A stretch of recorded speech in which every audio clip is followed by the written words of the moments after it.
and she doesn't want to press charges. My yellow cousin, ghost of a gypsy, drunk off the wine of pressed grapes, repressed screams of sun-shriveled raisins, and their dreams interrupted by manhood deferred. Will she ever sober? Or will they keep handing her glasses overflowing with the burden of knowing I never knew? Never knew it would haunt me, the ghost of a little girl in the desolate mansion of my manhood. I'm a man now, and then I remember that I've been charged 1 million votes of change. Will the ghost of that little girl ever meet my little girl? She's 1 now, she must have been 3 then, maybe 4, she's 18 now, I'm 25 now, I must have been 12 then. My mother said he was in his 30s and she's not pressing charges, although she's been indicted, and I can't blame her, I can't calm her, I want to calm her, I want to call him names, but only mine seems to fit. Come on, let's see if it fits. 2 little boys with a magic marker marked her and it won't come out. They put it in me. No, we didn't. What are you talking about? It's not permanent. It'll come out when you wash it. Damn, maybe it was permanent. I can't forget it, and I hope she doesn't remember. Maybe magic marked her. Lord, I hope he don't pull no dead rabbits out of that hat. What she gonna do then? And what was Mary's story?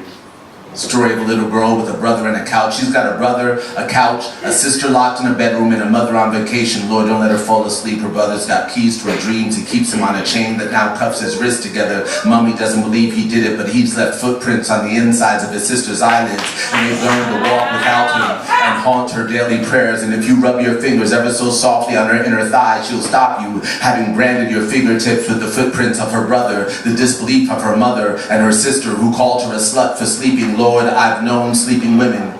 Women who've slept for lives at a time on sunny afternoons and purple evenings. Women who sleep sound and live silently, some dreams never to be heard of again. I've known sleeping women, and I've learned to tiptoe into their aroma and caress myself. They've taught me how to sleep, having swallowed the moon, sleep till mid-afternoon and yearn for the silence of night to sleep sound once again. Painters of wind who know to open windows before closing their eyes, finding glory in the palette of their dreams. She had no dreams that night. The windows had been closed, the world of her subconscious suffocated and bled, rivers of unanticipated shivers and sounds that were not sleep. She was sound asleep, and he came silently.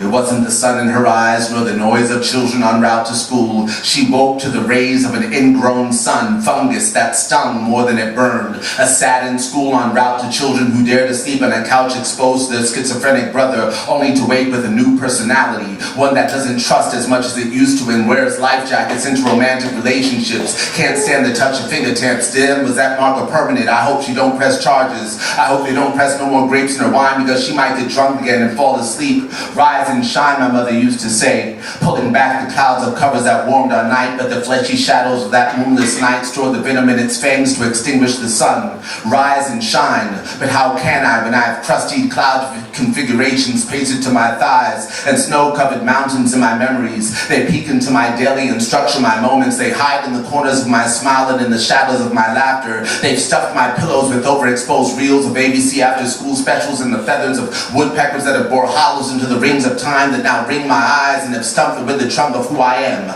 I must remember. My hands have been tied behind the back of another day. If only I could have them long enough to dig up my feet, which have been planted in the soiled sheets of a harvest that only hate could reap. I keep trying to forget, but I must remember and gather the scattered continents of a self once whole before they plant flags and boundary my destiny. Push down the worded mountains that blemish this soiled soul before the valleys of my conscience get the best of me. I'll need a passport just to simply reach the rest of me, a vaccination for a lesser God's bleak history.